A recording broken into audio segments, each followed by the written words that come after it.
What's up guys, it's me Triggersad and I'm coming to you from my ranger, Rain Henwood. We are right now going to be doing the next mission in the factions campaign called Nahpui Quarter. So let's get going.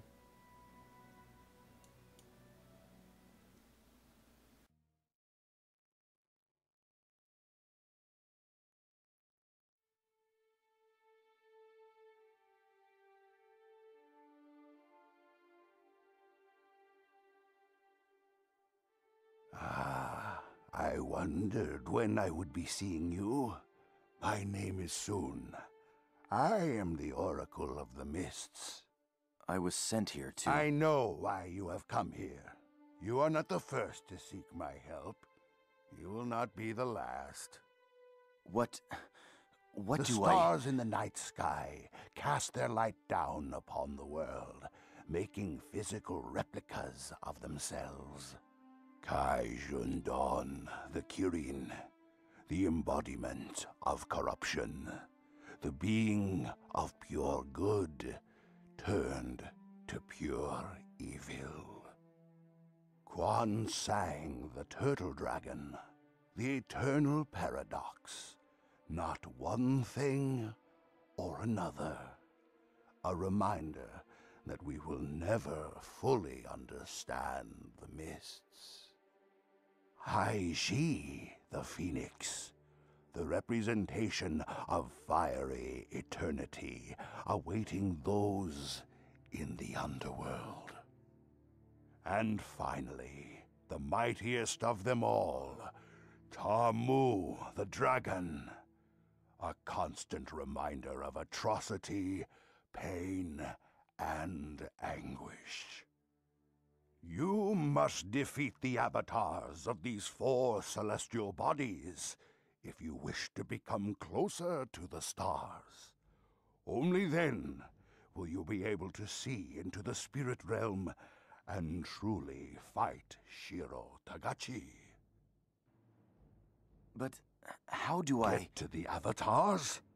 Step through one of these portals and you shall be transported to the location you desire. Choose wisely. If you should perish while among the Celestials, I will not come help you. I understand. I doubt that.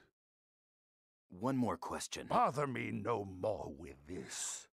Tangle with the stars if you must, but you will waste no more of my time.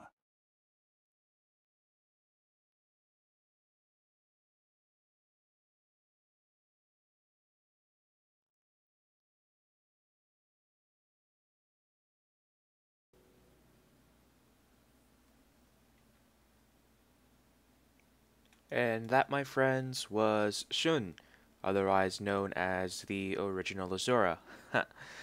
Well, anyway, this mission, as you could tell by the cutscene, was rather straightforward. You have to defeat, well, first of all, you have to defeat these 4 Celestials.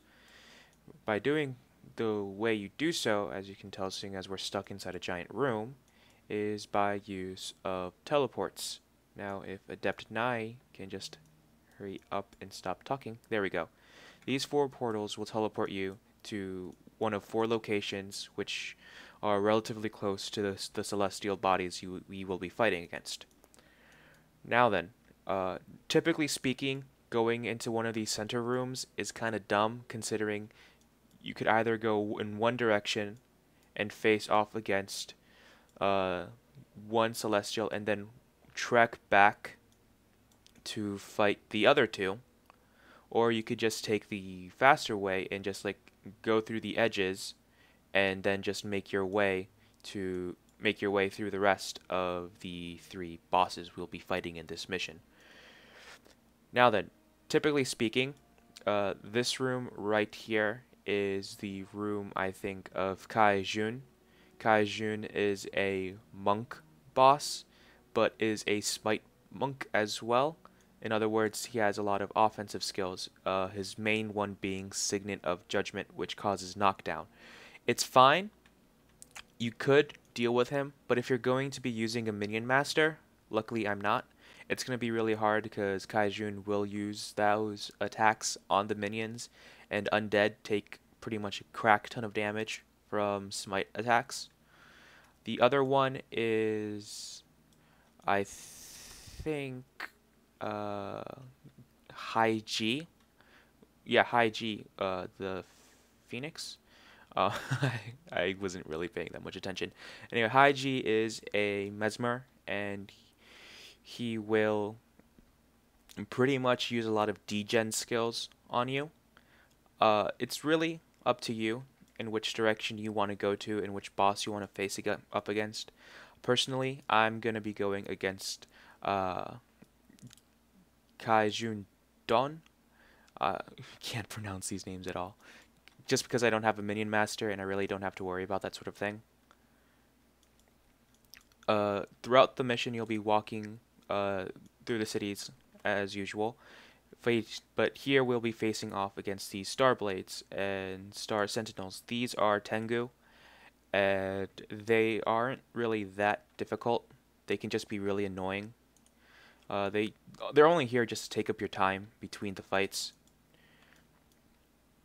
It's a great place to farm for feathers if you have an appropriate build for it. Anyway, let's just make this way. Shoot arrows. On this bridge, if you're going to be going through this way, I suggest crossing it as fast as possible because you do have a small mob of Star Tengu down here that will start attacking you once they reach the bottom of it. Okay, so, and this is what I wanted to avoid, having to deal with all of the Tengu that are down underneath of you. Let me just flag my heroes, make them come over here.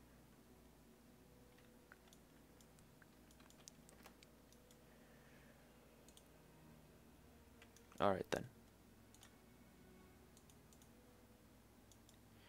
Gwen, what are you doing? Actually, no, she did something good. Okay. What you're here? There's Kaijun Don, the boss we're about to fight. It's a good idea to sort of another shield of the wing, to pull the Star Tengu away from the boss, just because, well, most of the time they can like. Oh great, this is what I wanted to avoid. Okay, let's just take out the Sentinel. Some of these bosses can interact a bit with the stop dodging. Can interact with a lot of the corpses here. There's a boss that's a necromancer. We'll be facing off against him. We're gonna be facing him again soon. Okay. Oh, Kaijun's down. Okay, yeah. This is the mechanic for this mission. We'll be facing off against these guys, and once they're defeated, they start spawning these sort of miniature versions of themselves, which will be pretty much replicas of them. They'll just be a little bit less weak, a little bit less stronger. And as we make our way through it, they will be spawning, and they also respawn. So don't spend too much time in a single area, because they will come back. That's why I said don't go into any of the center portals, because you'll be walking back and you will be facing off against these guys again. Okay. For now, just focus on taking these guys out because they can sort of heal, and they can also remove hexes.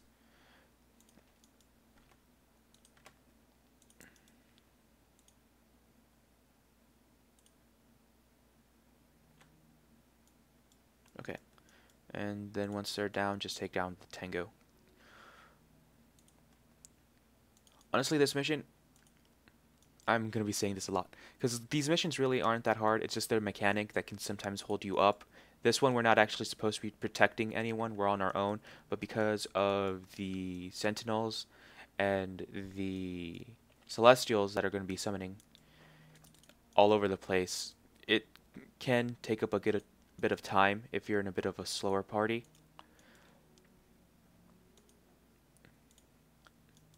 A quick note about the Celestials: since they're not actually physical beings, using skills that cause bleeding won't really affect them.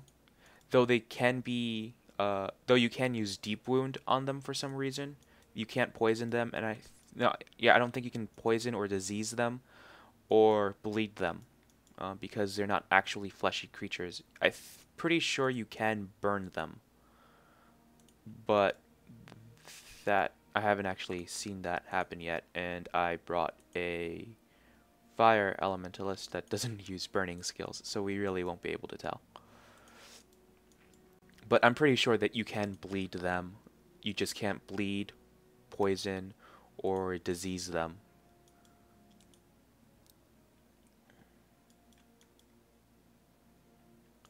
Alright then. Did I go the right way? Yeah, I did. That's another thing about the city of Cayenne City. This whole entire region. It's pretty much a labyrinth. You are going to be getting lost pretty easily because of the game's engine. There were times in this game where it can be pretty difficult to tell whether or not you're actually looking at something, and or if you are that's a walkable path like this. If you're not careful, you could have easily missed this